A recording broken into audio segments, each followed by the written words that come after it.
¿no? Es decir, que el texto le está contando a un pueblo, ahí está, gracias Rosario, le está contando a un pueblo cómo se ha constituido como pueblo. Tiene una narrativa en la cual ellos se van a comprender como un pueblo de Dios.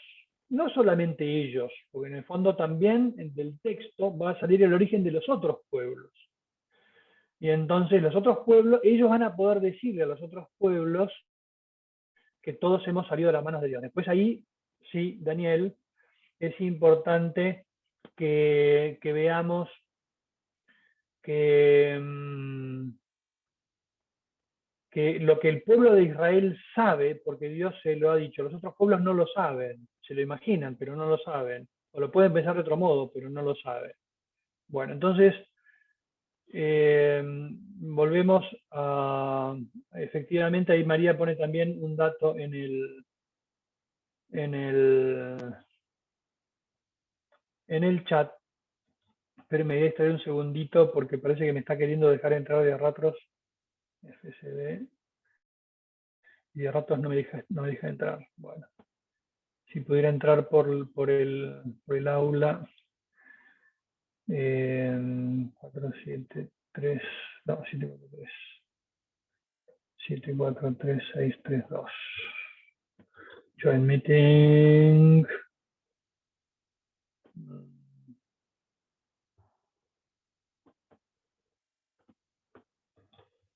473.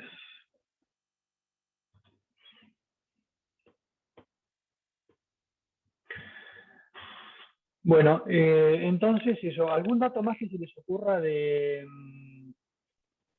lo que vimos en la clase sobre la Biblia? Hay un dato, por ejemplo, esto les puede servir de cultura general. Yo creo que no lo dijimos, no me acuerdo si lo dije en la clase grabada. ¿Cuándo se puso por escrito el Génesis? El No sé si se Génesis, no acuerdan. sé, o sea, el Antiguo Testamento decía que 600 años antes de Cristo. Sí, Y antes Flavia, era tradición oral. efectivamente, eso es importantísimo también. Pero, ojo, Flavia, que del año 600 antes de Cristo hasta la época de Cristo, hay, en el medio hay otros textos nuevos. Es decir, los más viejos se pusieron por escrito de modo definitivo en el siglo sexto, séptimo antes de Cristo. Entonces, la Biblia, el Génesis, por ejemplo, seguro que se puso por escrito antes del siglo sexto, ¿no? O alrededor de por ahí. Entonces, si yo conozco la cultura del siglo sexto, que la conozco bastante bien, por ejemplo, hay textos babilónicos de la cultura babilonia, que hay bastantes registros históricos de esa cultura, que yo puedo encontrar elementos comunes. Por ejemplo, el diluvio.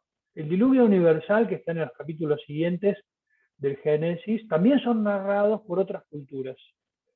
Y entonces la cultura babilonia, que tiene una gran literatura sobre el tema, cuenta un diluvio distinto, en lo que se llama la epopeya de Gilgamesh. Y entonces yo comparo los dos textos y digo, pero entonces, ¿quién tiene razón? ¿Estos o estos otros? Entonces, ahí otra vez digo, lo que hace el pueblo judío es tomar los relatos de los que ellos tienen conocimiento y entonces los relatan con los datos que ellos tienen de lo que Dios les dice. Dice, yo en ese diluvio lo que quise hacer notar es que sigo siendo el dueño de la naturaleza y que yo los puedo acompañar, proteger y los voy a acompañar y proteger. Es un dato de un texto que no vimos, ¿no? Pero bueno, volvamos al texto del Génesis. Vamos ahora a ver los contenidos del texto. Y acá me gustaría, a ver, Flavia, si te animás vos, a abrir el juego, ¿no? Empezar, ¿cómo empieza el relato y qué datos salen de ese relato? O sea, comienza con algo que me llamó mucho la atención, que dice que al principio Dios creó el cielo y la tierra. O sea, eso quiere decir que depende igual de la religión, no recuerdo bien cómo es cuál, pero que antes de eso no existía nada o que era todo un desorden y que Dios llegó a ordenar todo ese caos. Efectivamente, ahí si alguien se anima a hacer más bien, Flavia, pero un poquito más de precisión, porque si yo voy leyendo en orden, hiciste una afirmación que yo discutiría. Diálogo abierto, esto no es un examen, ¿eh? A ver si alguien se anima a ¿Puedo agregar intervenir. algo? Sí, Sí, Rosario. yo, sí, no hay problema.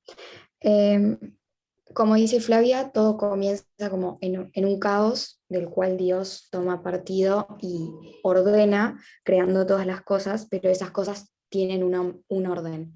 Comenzó creando de las cosas menos perfectas a las más perfectas, por eso finaliza creando al hombre. Sí. Por eso se dice que hay un despliegue del poder de Dios. Momento, Rosario, pregunta. Sí, ¿El caos sí, existía antes de la creación? sí. No, porque Respuesta. antes no había nada. Justamente Solo estaba Dios. son cosas que difieren entre los judíos que escribieron el primer testamento y lo demás, justamente que ellos Efectivamente. justamente pusieron por escrito desde el inicio que antes había nada, que todo fue creado, mismo el desorden, por Dios. Fíjense O sea que ustedes, Rosario, crea esa un es una caos y pequeña... ordena. Es otra creencia, Sí, creo. y me gusta más decirlo así. Se metió Camila ahí en el medio, no sé si querías decir algo o... No, era lo mismo que estaba diciendo Daniel, que no puede haber caos antes porque al principio no había nada, solo Dios. Entonces no puede haber Efectivamente. algo que no creó él. Sí, también me gustó lo que decía, no sé si fue Rosario o Flavia, pero los otros pueblos tienen relatos similares, pero en general no todos, al mismo tiempo que el Dios crea, había algo antes. Y entonces ahí hay algo que es contemporáneo a Dios. Y entonces Dios lo que hace es ordenar algo que tiene delante de su lado. En la Biblia no. El primer versículo es muy importante porque dice, en el principio creó Dios el cielo y la tierra. Antes no había nada. ¿Qué había antes? Solo Dios.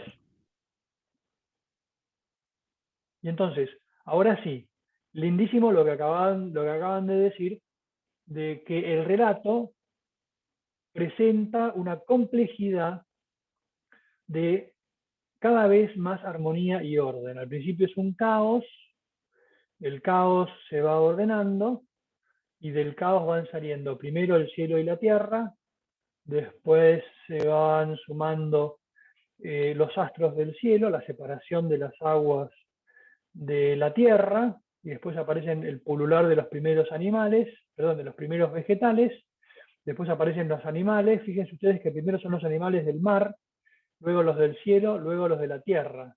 Es decir, que si hubieran tenido algún tipo de conocimiento de la evolución, de que todos venimos del mar y de los anfibios, estaría bueno leerlo así. Pero no hay que leerlo de modo científico, pero son como convergencias, ¿no? Y termina con el ser que la Biblia me dice que está en la cumbre de la creación, que es el hombre, varón y mujer. Entonces, fíjense ustedes que esos dos datos son importantes. Es decir, primero, todo lo que existe ha salido de las manos de un Dios, y ahora lo digo con más fuerza, ha salido de las manos de un Dios por amor. Segundo, esa creación es una creación ordenada, jerárquica de alguna manera. Hay cosas que son más importantes y otras que son más importantes. Y en la cumbre de esa generación de cosas nuevas aparece un ser totalmente distinto al resto, como lo muestra el relato, que es imagen y semejanza de Dios. Nada de lo anterior es imagen y semejanza de Dios. El Dios mismo me cambia la categoría del hombre respecto del resto de la creación. Y eso es importante. Esto es un punto de discusión con lo que llamamos la ecología profunda, ¿no? La deep ecology, por ejemplo, que considera que el hombre es simplemente una evolución más dentro de otras posibles. Entonces es un dato que yo lo puedo también trabajar desde el punto de vista filosófico, pero Dios me dice a través de la revelación que el hombre es representante de Dios en el mundo. ¿Le ¿Qué puedo más? agregar algo? Yo le ¿Sí? agregaría que a mí me gusta mucho en el relato del Génesis, que cada vez que Dios crea algo, dice, y vio Dios que era bueno. Muy bueno, Y va muy bueno, muy bueno. como que todo lo que crea Dios es bueno. Sí. Y tengo una pregunta que me surgió de ahora, que estaba releyendo, ¿por qué cuando Dios crea primero la luz y separa la luz de las tinieblas, la luz es buena, pero de la oscuridad no dice nada? Como que crea la luz y vio, dice, lo Vio que pude, era buena. acaba de Sí, aparecer adelante. como la inquietud y la quiero compartir. Adelante. Dice, y Dios dijo que exista la luz, y la luz existió, y vio Dios que la luz era buena, y la separó de las tinieblas. Y listo. No sé si Lo único escucha. que te puedo decir es que yo no lo había pensado nunca, con lo cual tomo nota, y entonces ahora lo que sí me animo es a pensar cómo en toda la Sagrada Escritura hay muchas veces la imagen de la luz y de las tinieblas como una lucha entre el bien y el mal, por ejemplo, ¿no? Pero todavía no podemos hablar del mal porque todavía no ha aparecido. Lo que dice es buena la luz y la separó de las tinieblas, pero me quedo con el dato. Yo nunca me había detenido, gracias María, así que, como dice un autor del siglo IV, la Biblia va creciendo con las lecturas, la vamos como entendiendo cada vez mejor, ¿no? Gracias. Yo tampoco lo acabo Igual, de detectar, ¿eh? No, por eso lo Pero, acabamos ¿cómo? de... pero Yo, igual, se me acaba de... no por- Perdón, A ver, Daniel. perdón. bueno, igual siempre dice que las cosas nuevas son buenas sin decir que las cosas antiguas eran malas. Lo No, digo, no, no, no, no. No, no, porque no, no, pero es estaría interesante, equivocando haciendo la es creación. interesante, es interesante, yo tengo que volver al texto porque ahora con el celular no puedo, ¿no? Pero es interesante decir que dijo que la luz era buena. Yo después me voy a fijar bien en qué momento dice que es buena, porque lo dice cada día. En cada día crea varias cosas y cada día termina diciendo, mañana y tarde del día 2 y vio Dios que era bueno. Es muy importante esto porque para los pueblos, volvemos a los pueblos babilonios, por ejemplo, la creación material de los pueblos babilonios no es algo bueno, sino que es siempre una deformación de la acción de Dios. Es una lucha entre dioses, por ejemplo, que dejan un residuo y eso es el mundo material. Entonces, para las otras culturas no judías, el mundo era un lugar malo, y había dioses buenos y había dioses malos. Acá podemos decir, el Dios del pueblo judío es un Dios bueno que crea un mundo bueno y el mundo es una bondad y un regalo de Dios al hombre, varón y mujer. Este dato es un dato bíblico, no lo tienen las otras culturas. Acá me acaba de venir a la cabeza otro de los elementos de nuestro estudio de cómo se lee la Biblia. Se me acaba de borrar, problemas de la edad. No, ya me va a volver, efectivamente. Yo quiero hablar, o sea, aportar algo, una duda Sí, que me acaba de surgir. Estaban hablando, María, sobre lo de las tinieblas, como, y usted dijo de que no puede ser malo porque lo malo no existía. Pero todavía. entonces, todavía, por eso. Pero entonces, si todavía no existía, se supone que surgió cuando Adán y Eva comieron del fruto del bien y del mal. Entonces, ¿por qué había una serpiente que provocó la tentación para hacer el mal? Entonces, eso quiere decir que ya había algo malo. Pasa que eso lo vamos a ver cuando veamos el capítulo 3. Bueno, Porque efectivamente ese dato lo tenemos de otros lugares de la Biblia. ¿Qué hacía la serpiente por ahí tentando a los que habían sido hechos como amigos de Dios? Efectivamente, De pero todos modos, acá, por ejemplo, perdón, es un relato con una intención, no con historicidad. Entonces, en realidad, si lo pensás así, está creado, ya el cuento, la historia o el relato está armado para cumplir con su intencionalidad. sí, Entonces, sí, sí, pero sigue siendo válida la pregunta de igual hay que... Flavia. Sí, pero parece que también el relato va a ir construyendo de a poco el relato. Porque primero todo bien y de repente el fruto prohibido y entonces el pecado original. Y todo el desorden posterior. Pero por ahora estamos en los principios de los principios. Ay, ¿qué era? Yo sé que lo de los babilonios era... Ah, sí, ya me acuerdo que es acá. Me saltó la línea de programa en el cerebro. El tema de que hay una continuidad y una discontinuidad con los pueblos vecinos. Es decir, los relatos de la Biblia están muy inspirados en la forma de narrar de los pueblos vecinos, y los pueblos vecinos sí pertenecen a lo que llamábamos la teoría evolutiva de las religiones. Pero yo les decía que los grandes autores como Mircea Eliade, sobre todo Mircea Eliade, pero también Dumézil, ellos veían que había grandes discontinuidades en la tradición judeo-cristiana. Es decir, si vemos cómo evolucionan las religiones, las que tienen unos saltos impresionantes y no explicables son los de la tradición judía. Y entonces, por ejemplo, ¿qué diferencias tiene? Primero, la de un Dios bueno que crea todo. ¿Qué otra? Que todo el mundo es bueno, el mundo material es bueno. Después, que es un Dios único, eso lo vamos a ir viendo después, pero son todos datos que se aprenden de los pueblos de alrededor. Y entonces se muestran datos de un análisis sin fe, un análisis científico del texto, que los textos bíblicos tienen una característica muy rara que no tienen los otros textos.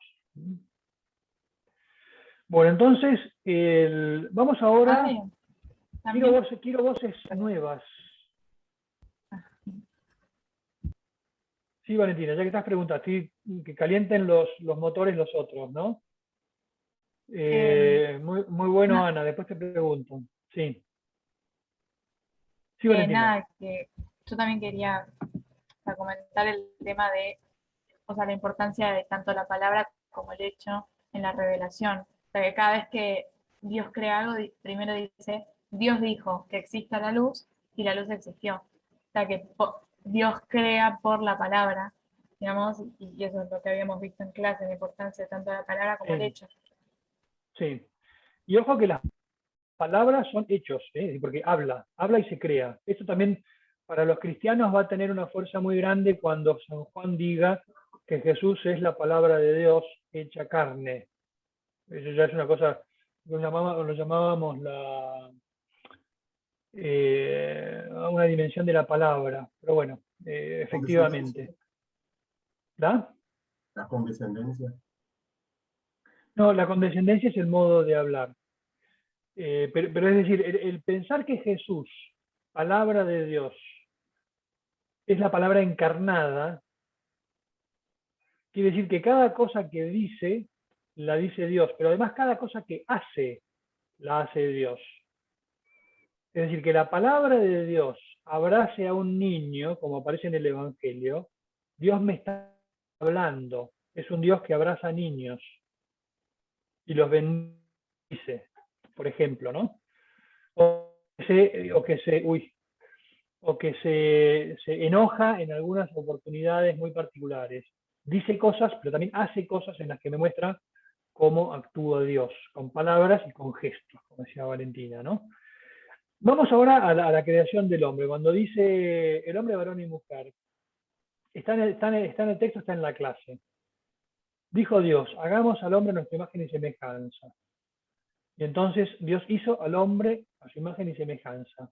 Varón y mujer los creó. ¿Cuál es la imagen de Dios en el hombre? Esto está en la clase, digo, por lo cual ya tendrían que... Esperen que habrá algún voluntario por ahí o no voluntario. A ver, Valentina Rece, por ejemplo, si te más. Imagen de Dios en el hombre. Sí, yo tengo acá que los creó ya en el capítulo 2, ¿no? Sí, no, en el capítulo 1 todavía. Ah, ok, perfecto. Sí, yo tengo acá que los creó. Venga, que lo tengo acá anotado. Sí, semejanza tengo anotado que hace referencia a la creación en relación a los otros también. y que sería como una virtud para dominar, ¿puede ser? Eso es parte de la semejanza. Muy bien. Prepárate, Martina Malaspina, que esa es la próxima. Valentina, muy bien. A ver, eso es muy bueno porque yo me estaba olvidando de eso. La imagen y semejanza de Dios en parte está en que van a ser los, comillas, señores del universo. Ella y él. Entonces los pone en su lugar. ¿Qué más? Porque todavía hay Manuel, algo más allá. Sí, ¿yo puedo agregar algo? Que sí. como que también destacaron curioso en la clase, que decía imagen y semejanza de Dios, pero Dios no tiene cara. No, tampoco tiene manos, tampoco tiene oído. ¿Dios es hombre o es mujer? Chan. Dios no es ni hombre ni mujer. A ver, Martina Malaspina, que te mandé al frente, si te animás. Estoy tratando de decir, cuando él dice, hagamos al hombre nuestra imagen y semejanza, ahí usa la palabra hombre porque en el texto hebreo es una palabra neutra. Y dice, hagamos al hombre nuestra imagen y semejanza. Y entonces hizo a su imagen y semejanza. Varón y mujer los creó. Martina. Yo creo que con esa parte lo que nos está queriendo decir es que tanto el hombre como la mujer van a representar, o bueno, van a ser justamente una imagen, un reflejo de la propia naturaleza de Dios, es decir, de lo que Dios tiene en su interior y de lo que nos quiere reflejar o de la enseñanza que nos quiere dar.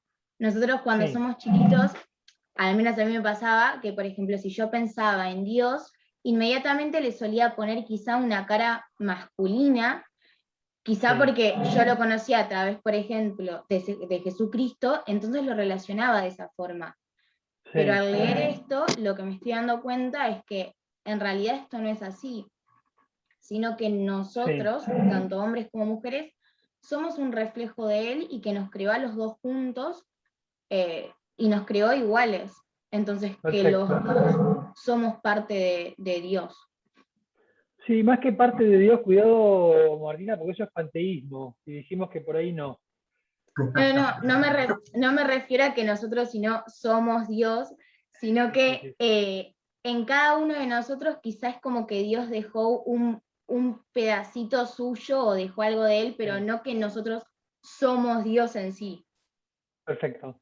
Vamos a hacer un corte de 10 minutos para así tomar un poco de aire, pero pues llévense esto porque acá está faltando algo, ¿eh? Lo pusieron, ahí está Agustina, por ahí vamos. Pero hay algo más todavía. La imagen, lo dijiste vos, Martina, el varón y la mujer tienen algo de la imagen de Dios. Esa frase no me copa, porque está dicho en la clase grabada algo un poquito más fuerte. Si les parece, nos vemos a las 1:15. ¿Ok?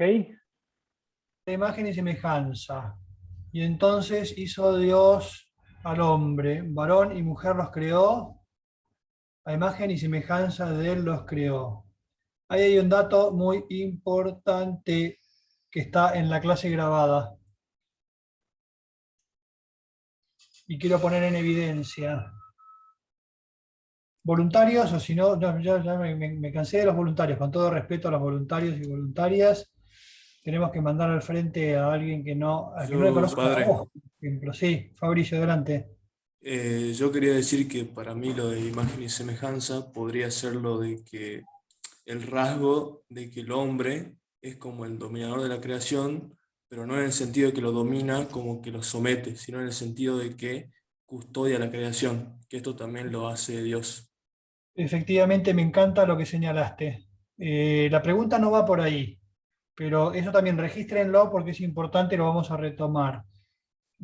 Sobre todo como lo decía en la clase, en la sensibilidad ecológica de hoy se entiende mejor eso de que no se trata de un dominio que explote a la naturaleza, sino que la respete en su propia identidad. Y entonces tenemos que respetar a la naturaleza. No es eso, Fabricio. A ver, Julieta Lorenzo, por ejemplo. Sí, alguien amagó a hablar. ¿Quién se anima? ¿Quién lo dice? Yo, Celeste Cusumano. Celeste, adelante. para mí lo del tema de imagen y semejanza de Dios, es que Dios creó al hombre, o sea, en la propia naturaleza del hombre, instituyó tanto el mundo espiritual de Dios como el mundo material. Por eso tipo como que el ser humano tiene como esas dos partes. Por eso, como que o sea, como que agarró la arcilla, o sea, utilizó algo que él ya había creado. Perdón, Celeste, la arcilla todavía está en el capítulo 2, estamos en el capítulo 1. Ah, bueno.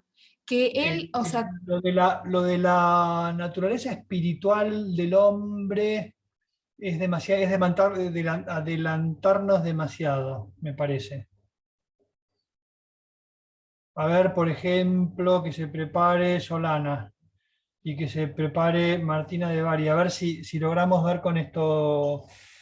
A imagen de Dios los creó, varón y mujer los creó. ¿Dónde está la imagen y semejanza de Dios? Solana, ¿te animás? O sea, es que yo comparto lo que habían dicho antes, más que nada es eso de que, o sea, Dios como que nos hizo de una forma para que nosotros podamos como soportar lo que se nos viene. Y de ahí tendríamos, no sé cómo explicarlo bien, pero como que en ese sentido sería como, o sea, en semejanza de él, tener como cualidades por las que nosotros podemos actuar y vivir. Están saliendo cosas, también ahí pone Rosario en los valores. No va por ahí, es todavía más gorda repito la frase. Los hizo a su imagen y semejanza. Varón y mujer los creó. Está vinculando a los humanos a Dios más que a las otras cosas creadas. Como que genera un vínculo más cercano al decir imagen de Dios. Pero es como que somos su representación. Isabela, lo que quiero es saber dónde está la imagen y semejanza. ¿Puede ser que esté en la capacidad de amar? Eso es una elaboración, eso lo ponía también en un mensaje, Ana, es decir, la semejanza va muy de la mano con el amor, es decir, hacer uno igual es, después como va a pasar con Adán y Eva, ¿no? Dos iguales que se reconocen y se complementan. Más gruesa todavía, es como más gruesa. No estamos acostumbrados a leerlo y si leemos el texto me está diciendo algo todavía más fuerte. Bueno, tal vez Puede ser, perfecto como él. ¿Cómo, perdón? Les quería perfecto como él. Sí, pero eso es una, a ver, estoy tratando de llevarnos a lo que llama la lectura literal del texto. Puede ser, creo que no, pero capaz de que les está dando la oportunidad de que también puedan reproducirse y crear, o sea, seguir creando la especie como él los creó a ellos. Está bueno, pero eso supone algo que estás dando por supuesto. ¿Quién tiene la imagen del hombre? Perdón, ¿quién tiene la imagen de Dios? ¿Adán o Eva? O los dos. Adán tiene la imagen de Dios y Eva tiene la imagen de Dios. Ambos tienen la imagen de Dios. Claro, pero que en realidad no se refiere a lo físico. Claro. ¿Flavia? Sí, entonces... ¿Perdón? Está casi ahí, Flavia, está casi ahí lo que acaban de decir. Estoy viendo a ver en los chats, a ver si... No pongan cosas privadas, tíranlas al coso. La inmortalidad, no está en la inmortalidad. Fabricio dice, yo había notado algo de la clase sobre el encuentro en el hombre y la mujer en la sexualidad. Eso va a venir después, en el capítulo 2. Pero el capítulo 1, perdón. Sí. Puede ser algo más en el estilo inmaterial, por decirlo así, que la semejanza no sea que está hecho, obviamente, de carne y sangre, sino que es más algo mental o moral, social, como que las ideas que él quiere reflejar en la persona que crea son sus ideas, o sea, sus ideales, a eso me refiero. Soy un maligno, porque todos los que están diciendo cosas las están diciendo desde una lectura que en los distintos catecismos que uno puede aprender, las ha aprendido mucho. Es decir, la inteligencia, la voluntad, la espiritualidad. No es eso lo que dice el texto. El texto, y acá lo voy a decir para no agotarlos, es lo siguiente. La imagen de Dios no la tiene Adán. La imagen de Dios no la tiene Eva. La imagen de Dios la tienen juntos Adán y Eva. Entonces, por supuesto, después voy a poder decir, Adán es imagen de Dios, Eva es imagen de Dios. Pero la imagen de Dios propiamente la tiene la comunidad de Adán con Eva. ¿Les dice algo esto? En realidad como que me reafirma el hecho de que Dios tenga como, mal dicho, ¿no? Un físico neutro, como que necesita de ambos para complementarse, o sea, ambos son el complemento que nos hacen ver cómo es en realidad. Está buenísimo, pero lo divertido de esto, Rosario, es que vos estás pensando la imagen de Dios desde tu situación sexuada, es decir, vos sos mujer, yo soy varón, y entonces Dios no es varón ni mujer. Claro que Dios no es ni varón ni mujer, porque varón y mujer son una realidad que Dios la creó. Y entonces acá, fíjense, vamos a hacer un salto mortal. Mortal para atrás con tirabuzón, como lo de la chica esta, la atleta Bill o algo así, que es una genia. Bueno, salto mortal. Es decir, Dios no es varón ni mujer, pero yo sé por revelación cristiana que Dios es Padre, Hijo y Espíritu Santo. Dios es una comunidad de personas. La imagen está en una comunidad de personas, que son Adán y Eva juntos, en el amor. El amor incluye la sexualidad. Entonces, la sexualidad también, esto lo vamos a ver en la clase en el capítulo 2, la sexualidad está metida dentro del designio de Dios como una expresión del amor que Dios es. Dios es amor del Padre, del Hijo y del Espíritu Santo, y el hombre, varón y mujer, los dos, son una expresión de Dios, revelan a Dios comunión de amor. Y acá, como lo ponía Fabricio, la sexualidad, perdón, y también lo decía, perdón que me voy trabando con los nombres, ¿no? Pero cuando dice la capacidad de crear, creo que lo decía Rosario, de ser partícipes de la creación. El hombre puede crear, el hombre, varón y mujer, pueden ser origen de una nueva vida. Dios los hace co-creadores de los siguientes humanos. Imagen de Dios sobre el varón y la mujer juntos. Por supuesto, el hombre a su manera es imagen de Dios, la mujer a su manera es imagen de Dios. Manuel. Entonces, sí, Martina. A mí cuando decís eso de que Dios, o sea que Adán y Eva, hombre y la mujer, son imagen de Dios, me hacía acordar a una parte que decía que los dos llegan a ser una sola carne, como que cuando el hombre se junta con la mujer llegan a ser una sola carne, como que me hizo acordar a esa parte del Génesis. Y ojo, digo, porque acá estamos haciendo un salto que probablemente ustedes no hayan escuchado nunca, a pesar que fue muy desarrollado por Juan Pablo II. El una carne está haciendo referencia a la unión sexual. Y entonces dice, el hombre y la mujer llamados a ser uno por el amor, también a través del gesto sexual, son imagen de Dios, que es tres y es uno solo. Entonces, cuando veamos el tema de la sexualidad, lo vamos a ver bien a fondo por acá, ¿no? Pero es muy importante darse cuenta de todo lo que hay detrás. Son cosas de estas que, salvo que me equivoque, ninguno de ustedes lo ha leído antes, y está en el texto de la Biblia desde el principio.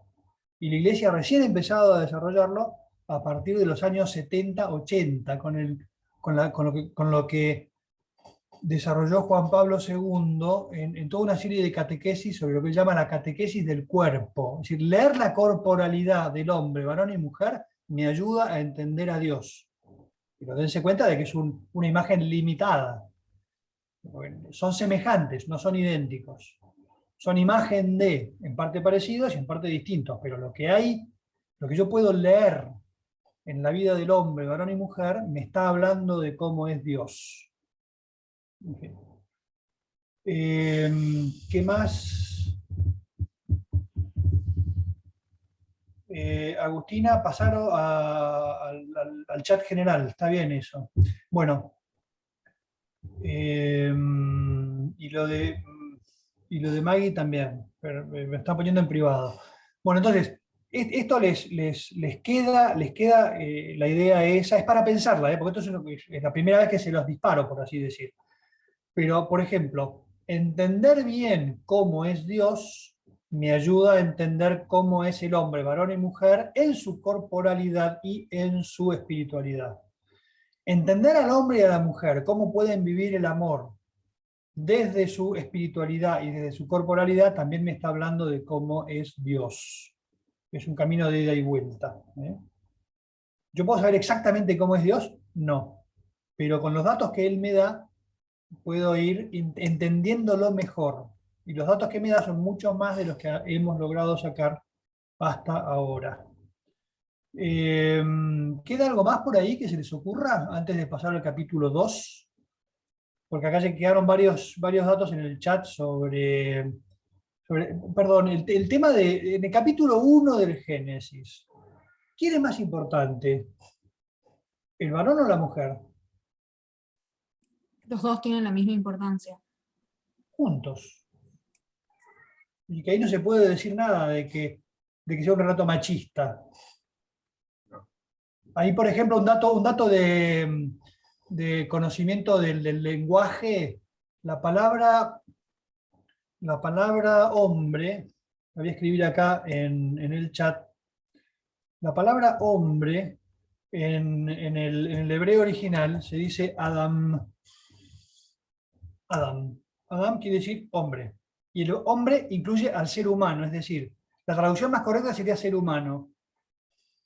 Y después cuando los separa a los dos dice varón y mujer, pero ahí usa otra palabra. Ahí la palabra que utiliza son varón y mujer, dice is el varón, e isa la mujer. Porque cuando yo digo hombre, en castellano, dentro de una sociedad heteropatriarcal, machista, no sé qué, digo hombre, dice hombre es el varón. No, como lo usamos, sí, es el hombre, el varón. Pero acá no, todavía no.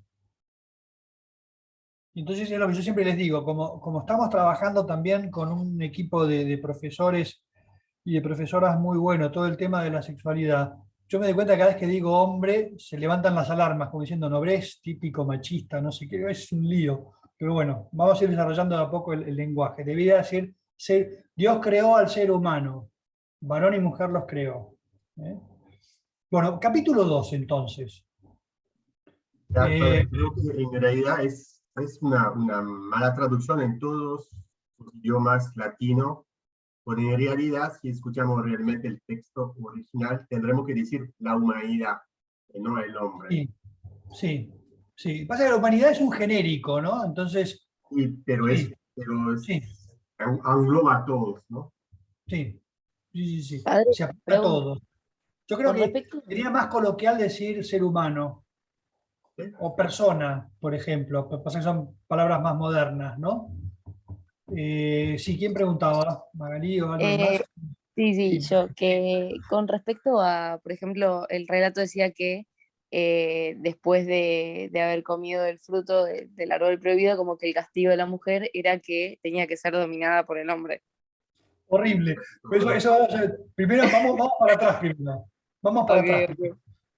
Primero, entonces dices, el relato segundo, ¿por qué son dos relatos distintos? Esto lo dije en clase y ¿quién me lo dice? A ver, voy a mandar al frente a Paula Falsetti. Son dos relatos. Sí, padre. ¿Por qué son dos relatos y se mantienen dos relatos? ¿Por qué no se unificaron? ¿Cuál es más viejo, cuál es más nuevo? ¿Hablas del javista y el eloísta? Correcto. Por lo que yo anoté, es que como que los dos tienen distintos modos de llamar a Dios, como que uno lo llaman Yahvé y a otro Elohim. Sí, pero eso es demasiado técnico, me refiero, está bien, perfecto. ¿El más antiguo? ¿Cuál es el más antiguo? El yavista. El segundo. Claro, el capítulo 2 del Génesis. Tal cual. Entonces, son dos relatos, se mantienen los dos relatos, porque los dos me miran el mismo momento de la creación del varón y la mujer desde lugares distintos. Entonces ahora vamos a escuchar el segundo relato.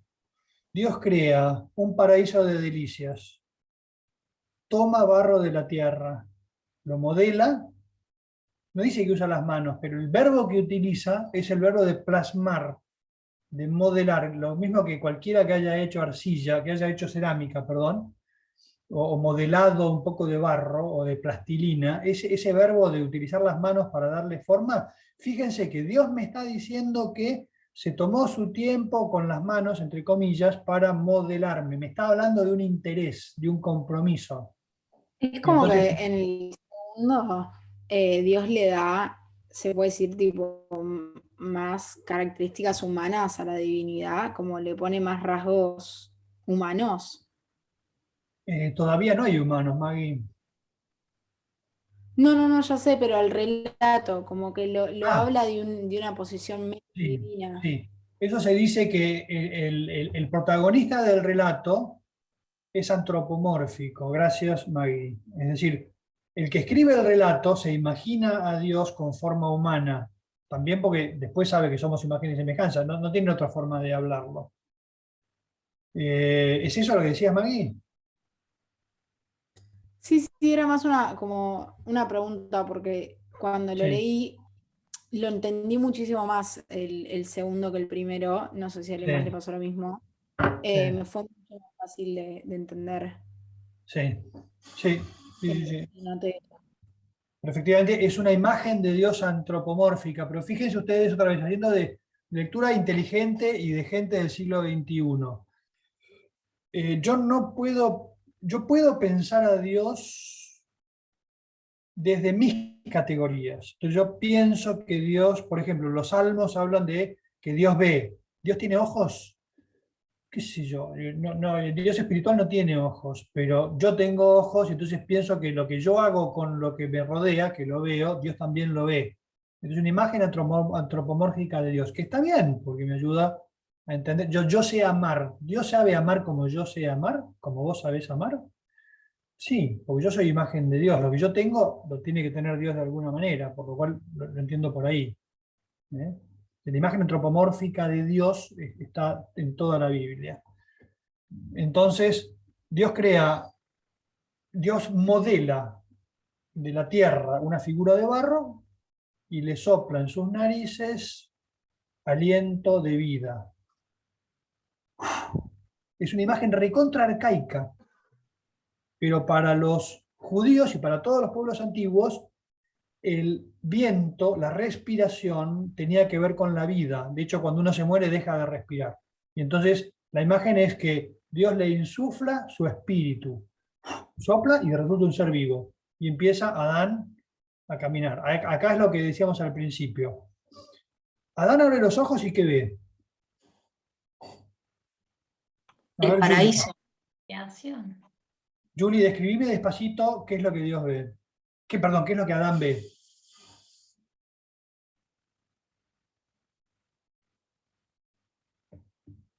¿Yo? Sí, Adán. Adán, termina Dios de modelarlo, le sopla la vida y de repente Adán empieza a vivir. No pienses en un bebito, ¿no? Pero pensá en una persona que nace de repente adulta, ¡pum! Abre los ojos y se encuentra delante ¿qué? La creación, ve el cielo, la tierra. A Eva, puede ser. Ah, todavía no. Bueno. Los animalitos, ve las Eso, flores. Los animales, las flores. Pajaritos, el viento que le da en el rostro. En serio, Sí. es un relato arcaico, hay que meterse dentro del mensaje, ¿no? Claro. Ponele un poco de adjetivo, ponele onda, digamos. No sé, o sea, como todos los animales. Sí. ¿Qué más? ¿Algún otro valiente? Juana, por ejemplo. Frutas. ¿Ver el jardín de Edén o no? Con el árbol del bien y el mal. El árbol del mal, el árbol de la vida, otros árboles. A Dios. Flores, lo ve a Dios, Paula, bien, lo ve a Dios. Lo ve a Dios, y entonces se ve como uno más entre otras cosas, ¿no? Y Dios empieza a tener con él una relación que vemos que no la tiene con los animales. ¿Qué le dice Dios que haga con los animales? Que los cuide. Que los cuide, que cultive la tierra. No, acá no. ¿Nombre a los animales? Que les dé nombre. A ver, Josefina Russo, prepárate vos. Le dice que les dé nombre a los animales. Entonces le puso nombre a todos los animales. Piénsenlo, ¿no? Así como en el desarrollo temporal. Va conociendo a los animales y les va poniendo nombre. Y entonces, ¿qué dice el texto? Que los animales no eran suficiente compañía para él, entonces tuvo que crear a la mujer. ¿Cómo lo dice con palabras? ¿Qué palabras usa el texto para hablar de eso que acabas de decir muy bien? Dice, no encontró, ahí está, Agustina, decilo, ahí está. Que no encontró la ayuda adecuada. Sí, Josefina, no encontró ayuda adecuada. Es decir, todo muy lindo lo que hay acá, pero me falta algo. Adecuada, Tadeo, muy bien. Es decir, mira alrededor, por ejemplo, tú has visto las parejas de animales y dice, che, acá hay algo que yo no tengo. Y entonces hay un momento de nostalgia, como bien puso alguno por ahí. Nostalgia, Agustina lo decía, ¿no? Es decir, se da cuenta de que es muy lindo todo lo que lo rodea, que es fantástico tener a Dios delante, pero que le falta algo. Y entonces Dios dice, le falta ayuda adecuada, y lo duerme. Y entonces, de su costilla,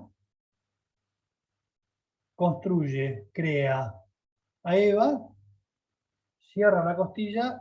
¿Conocen ustedes una antigua tradición que antes de que se conociera la anatomía, se pensaba que los varones tenían una costilla menos que las mujeres? Y entonces cuando hicieron las primeras disecciones y vieron que tenían el mismo número de costillas, dijimos, acá la Biblia tiene un problema. No tiene un problema, simplemente que es un lenguaje simbólico. Lo decía al principio María y lo dijo también alguna más, esto de que sale de la costilla. ¿Esto es un signo de la mayor importancia del varón respecto de la mujer? Pregunto. A ver, Guillermina. Bautista, prepárate, que sos el próximo. ¿Yo? Guillermina primero. ¿Qué quiere decir que saca Dios a la mujer de la costilla del varón? Como que es parte de él, como que están hechos de la misma forma, o sea, de lo mismo. Sí, acá me encantó como lo dijo el año pasado una compañera, una alumna que había googleado el tema, había investigado un poco, y ella decía que para el mundo babilónico la costilla era el lugar del corazón, como que Dios hacía del corazón del hombre a la mujer.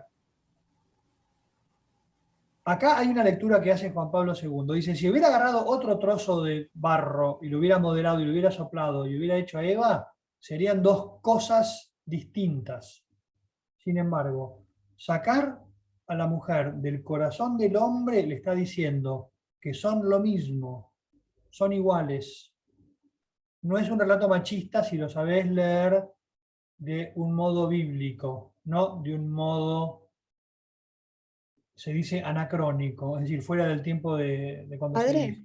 Sí. igual hasta como hay un extremo que piensa que es machista, también otro extremo podría pensar que Adán necesitaba a la mujer.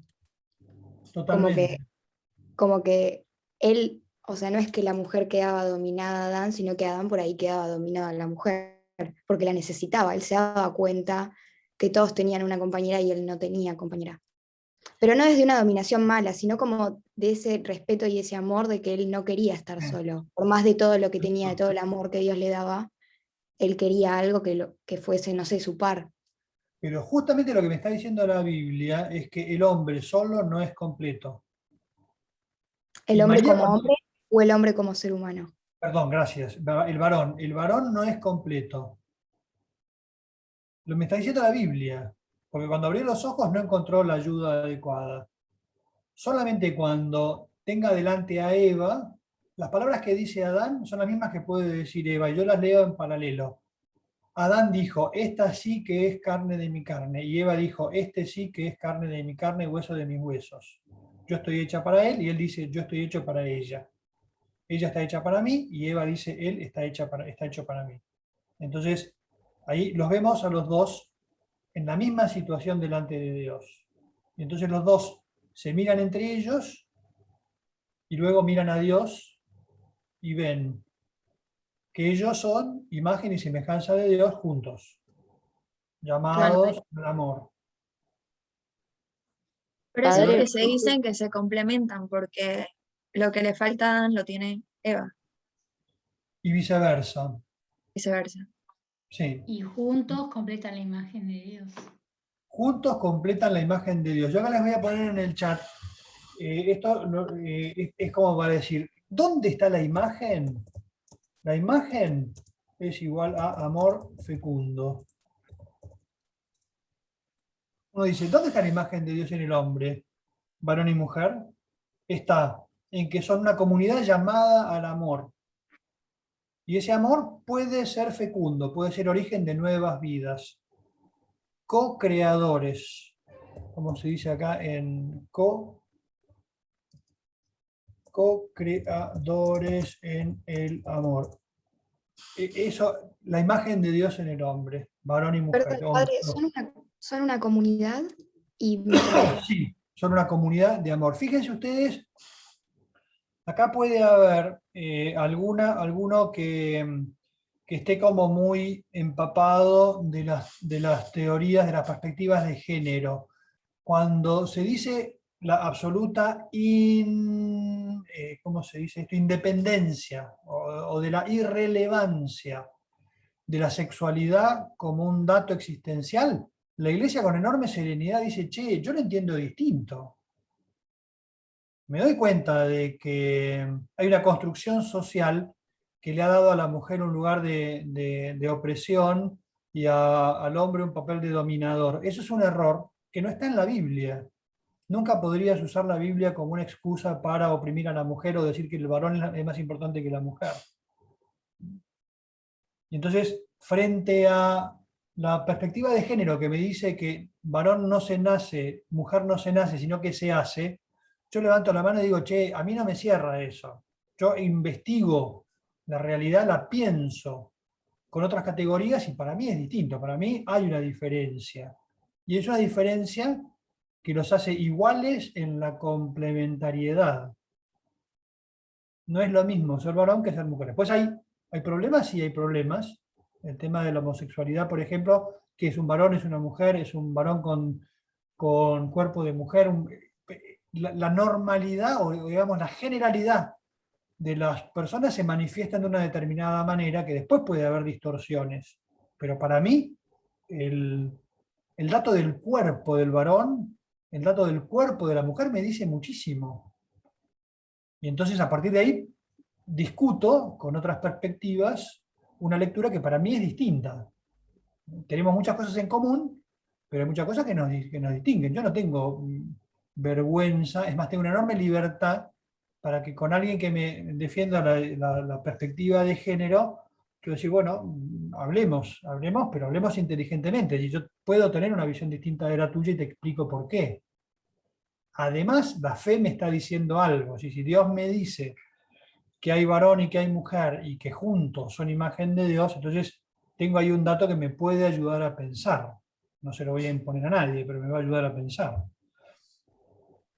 Padre, tengo una pregunta con respecto a... Yo estuve investigando un poco y la verdad que no sabía si esto que encontré era real o no, y la verdad que lo quería consultar. El problema de Google. Sí. Es un tema. Pero yo estuve investigando antes de la clase sobre la simbología también de la costilla, porque como que me resonaba y siempre escuchás hablar de esa simbología. Y encontré algo que me pareció muy curioso, que en realidad hay una teoría muy compartida que dice que es una traducción errónea, la de costilla, que se habla de un hueso que en realidad, como no se tenía conocimiento de la anatomía humana, era el hueso peniano o báculo, que es un hueso que no está en los humanos, pero sí en otros mamíferos, entonces se pensaba que en el humano también, porque no se tenía ese conocimiento de anatomía. Y entonces dicen que los médicos acá me van a reventar, pero efectivamente, ¿Qué es ese hueso, Magalí? Explícalo bien. Es un Con el hueso nombre del ya lo dejó genital claro, masculino. Claro, peniano, efectivamente. es del pene, es del genital masculino. Entonces se dice que Efectivamente. Eva salió en realidad del pene de Adán.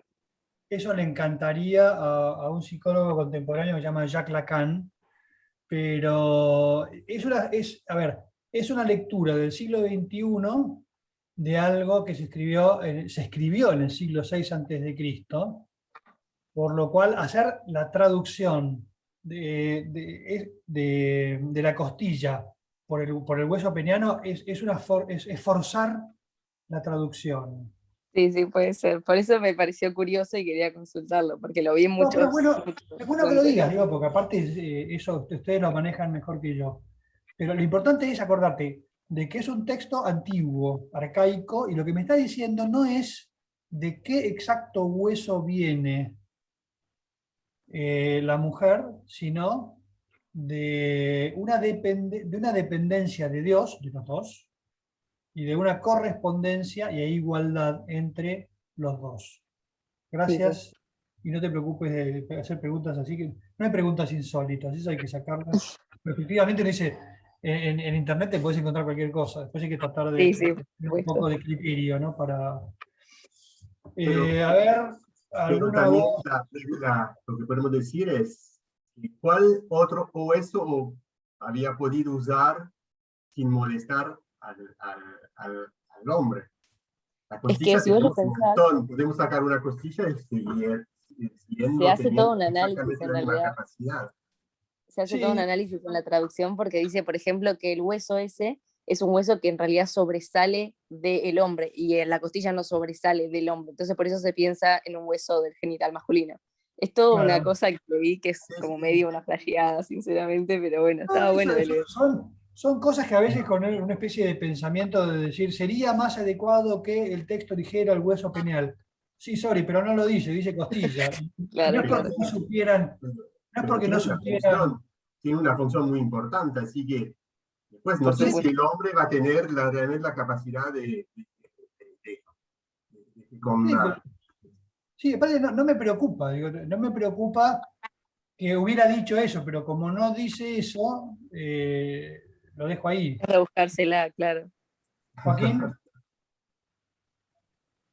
Yo tengo una duda, o sea, que me quedó, que entonces básicamente porque, o sea, así como, a ver, o sea, puede existir gente cristiana que sea machista o claramente del otro lado también, pero sería más como una construcción, o sea, social. como que no estaría leyendo bien la Biblia, eso es lo que quiero decir, ¿se entiende? Como que no estaría siguiendo bien como la tradición cristiana. Sí. Tenés que tener en cuenta que también la iglesia, los cristianos y los judíos, por supuesto, también tienen un desarrollo histórico de la comprensión. Entonces, te vas a encontrar con autores antiguos que te digan, la mujer salió de la costilla, entonces es secundaria. Yo digo, perdóname, esa fue una lectura que hicimos hace 15 siglos y ya la superamos. Entonces la dejamos de lado. Pero de acuerdo, Joaquín, con que hay lecturas que bien hechas nos permiten entender mejor cosas que en otro momento entendimos mal. No tenemos todo entendido, no tenemos todas las respuestas. Estamos todo el tiempo haciéndonos preguntas. María, si querés, María, retomar lo que decías al principio de la diferencia varón-mujer. Sí, lo que está escribiendo en el chat, que para mí El corazón del hombre. Dios toma una parte del costado del hombre, cercana al corazón, o sea, eso me quedaría con el tema de dónde está la costilla, ¿no? Cercana al corazón, y esto muestra que en realidad como el hombre debería ver a la mujer. Esto de que si el relato es machista o no, yo creo que es cómo el relato quiere que se vea al hombre y a la mujer. O sea, ¿qué le está diciendo a ese grupo de personas que iban a recibir el relato? ¿Qué dignidad tiene el hombre y la mujer? Y entonces está diciendo, la mujer fue tomada de una parte muy importante del hombre, cercana al corazón, para que sea su compañera, para que la proteja, la cuide, esté al lado, no está delante, ni atrás, ni de la cabeza, ni de los pies. Y por otro lado... María, eso que dijiste vos fue algo que salió el año pasado. No es de los pies, no es de la cabeza, es del medio. Seguí. Y otro tema con esto es que lo duerme Adán, si bien Adán en el primer relato, a medida que Dios va creando, Adán está presente y va nombrando, a la par que Dios crea, va nombrando a la creación. En el momento en que Eva es creada, Adán está dormido, con lo cual siempre va a ser un misterio para él, y va a necesitar como esa comunicación y esa comunión para poder develar ese misterio de su otro yo, su otra parte.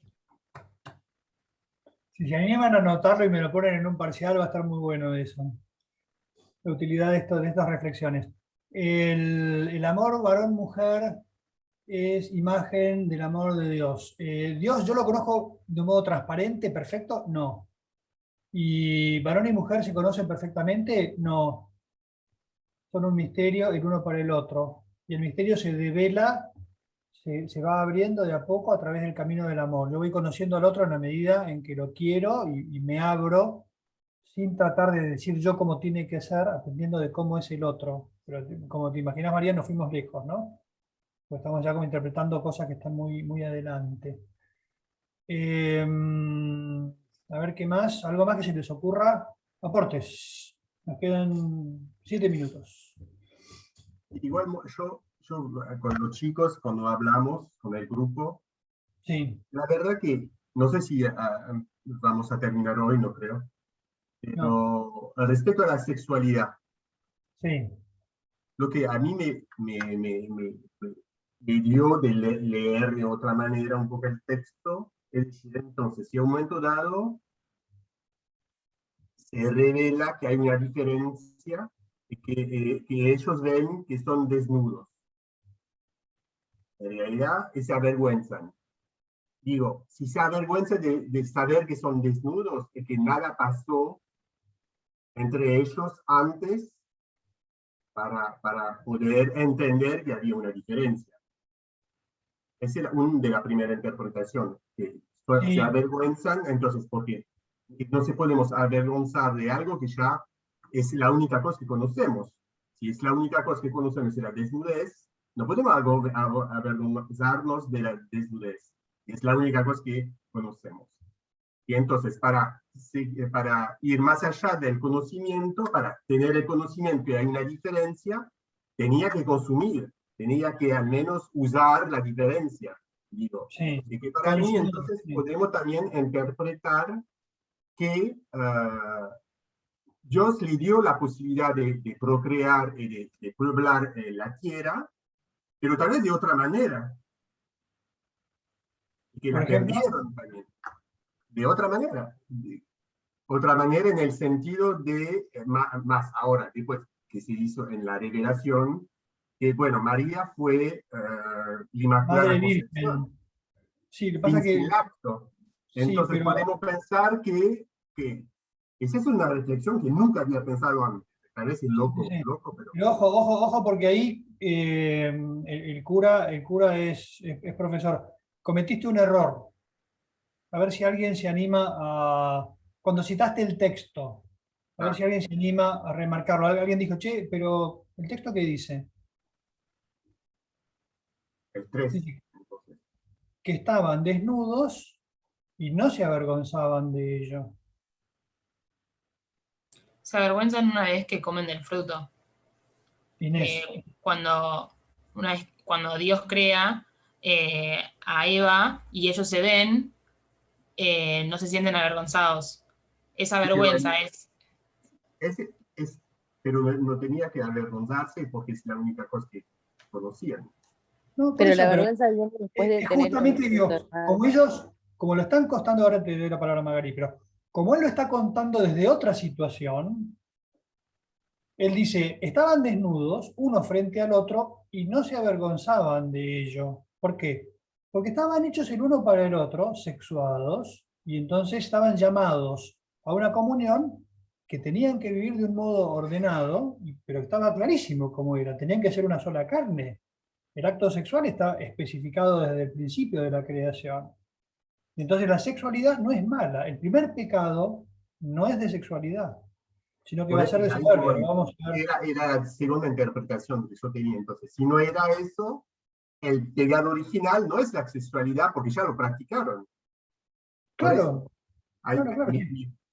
La sexualidad, al principio, la sexualidad es un vehículo de comunión, un vehículo de amor, es una manifestación de amor. De hecho, la sexualidad es una manifestación de amor. Y entonces, el pecado va a venir por otro lado, lo vamos a ver en la próxima clase. Pero es importante, por eso te digo, la lectura del texto, respetando el texto, y sobre todo con esta metodología que hacemos de prestar atención al texto escrito y después sí leerlo a la luz de las cosas que vamos viendo, me voy quedando diciendo, bueno, esto es mítico, pero el contenido histórico es este. Digo, nos quedan 2 minutos, voy a hacer una cosa, no tenía pensada, pero creo que puede ser. Por equipo, háganlo por equipo. Para la próxima semana, un texto de media carilla, no hace falta más, no más de media carilla,